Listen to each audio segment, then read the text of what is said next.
Joining us now to discuss that topic, Josh Hammer. He's a senior editor at large of NewsWeek, a syndicated host of the Josh Hammer Show, and he joins us on the phone. Josh, good to talk to you today, sir.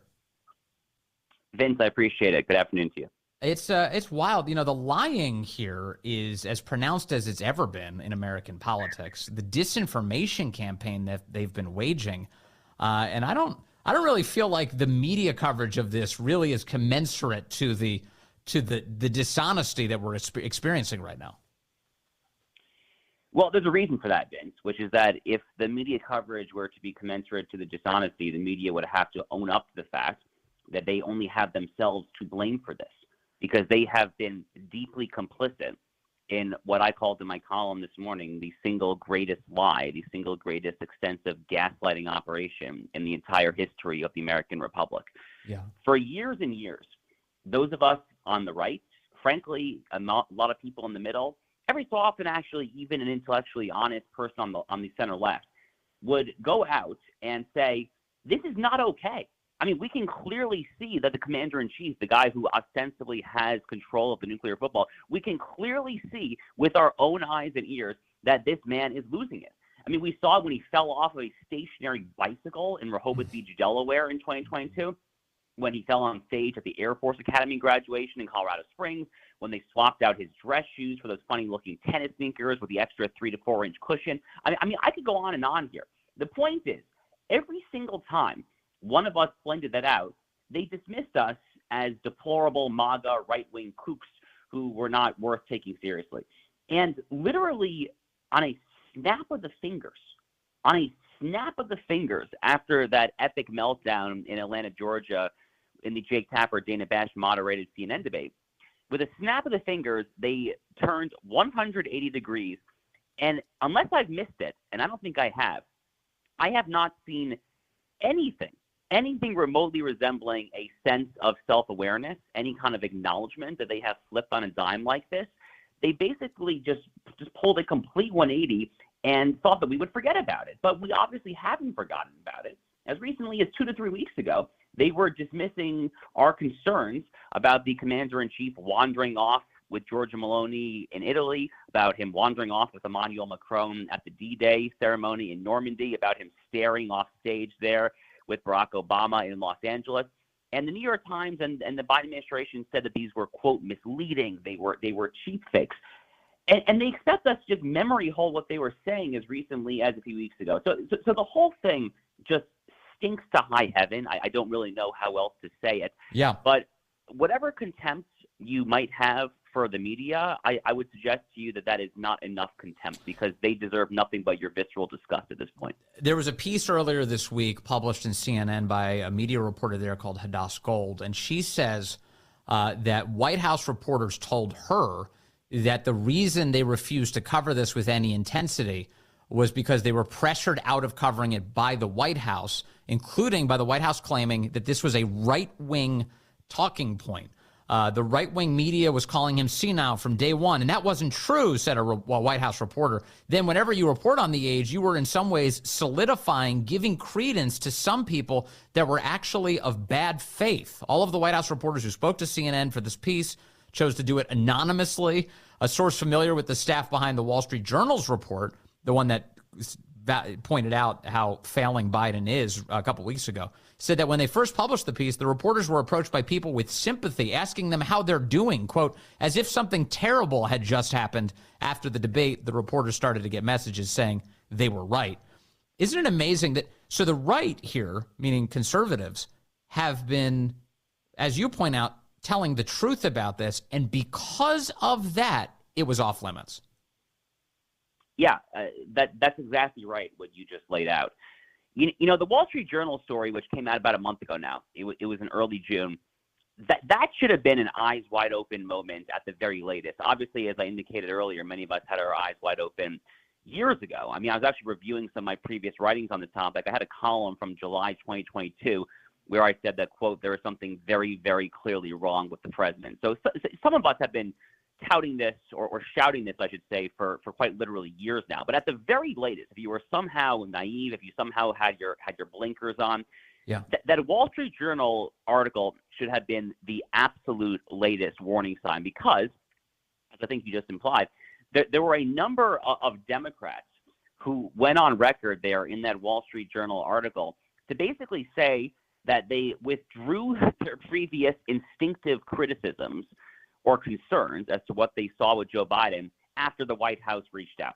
I mean, when you have Democrats who are essentially admitting to a major paper like the Journal that the White House is telling them to change their tune or else, ... I mean, who knows what kind of retribution they might take.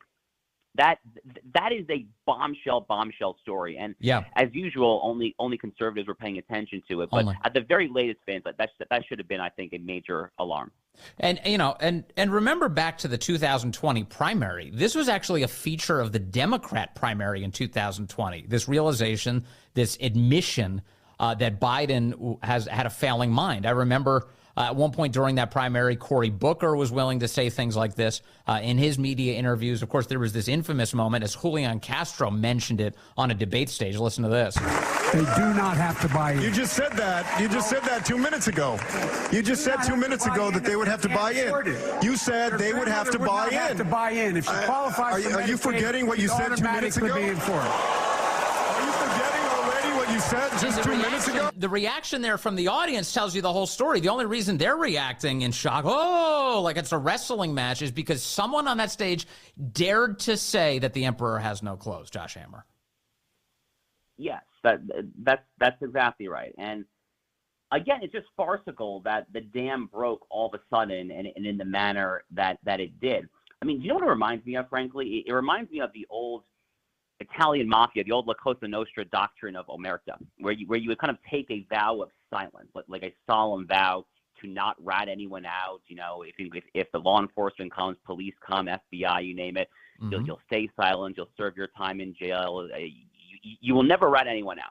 I mean, it seems to me like the left-wing press for the past few years, up until, I don't know, approximately 7.5 days ago, that debate, they had a collective vow of omerta. And every so often, when you have someone like the clip that we just heard, who would get out there and say the obvious truth, the media would all gang up and say, what are you talking about? Why are you feeding this right-wing MAGA deplorable kook crazy talking point there?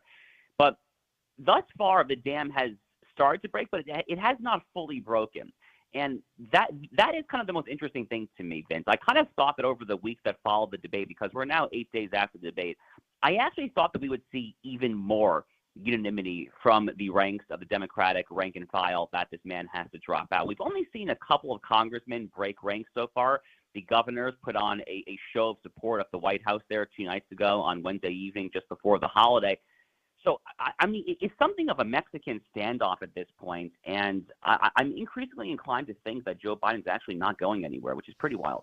And the other piece here is that the media did not just start telling the truth all of a sudden because they realized they had journalistic obligations, Josh Hammer. This was filtered through the lens merely of Democrat Party politics entirely, which is this guy is not the best to beat Trump, so let's replace him now, and we have to emphasize his liabilities.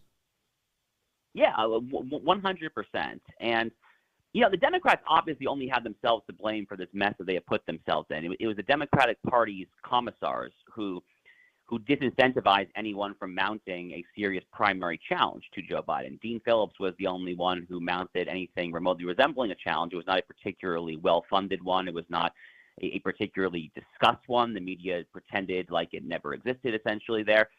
They could have easily, in retrospect, gone a different direction. The Democratic Party could have very easily encouraged a more robust primary process. They could have encouraged Gavin Newsom and Gretchen Whitmer, Kathy Hochul, God help us, Michelle Obama. I mean, they could have encouraged whoever they wanted to get in. They didn't do that because the operation consistently from the day this man got in office in January 2021 until approximately last Thursday evening around 10:30 to 10:45 p.m., the name of the operation was just protect the precious at all costs, protect the president at all costs. Yeah. Now they're freaking out, and the most disgusting part of this all, Vince, to me at least, is the fact that this cover-up has all been done, what else, but in the name of our democracy. That is literally how they have justified to themselves this cover-up, because they have deluded themselves into thinking that the opposition, the nefarious orange man, Donald Trump, is somehow a unique threat to democracy, and therefore shielding the people from the reality of their commander-in-chief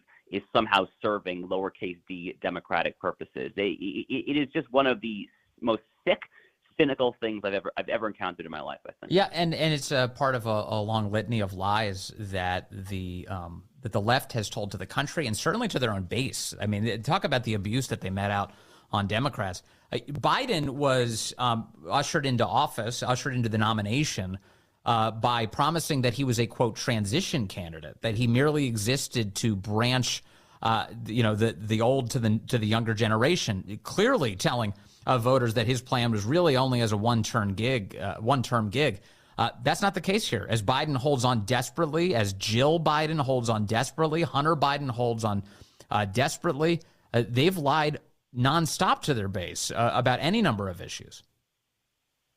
Indeed, they have. And at this point, at a bare minimum, the voters have to be very clear. If you're a voter who's somehow on the fence, you should be very clear that even if Joe Biden stays in this race, that you are essentially voting for a Kamala Harris presidency. I mean, at this point, there are really no ifs, ands, or buts around that.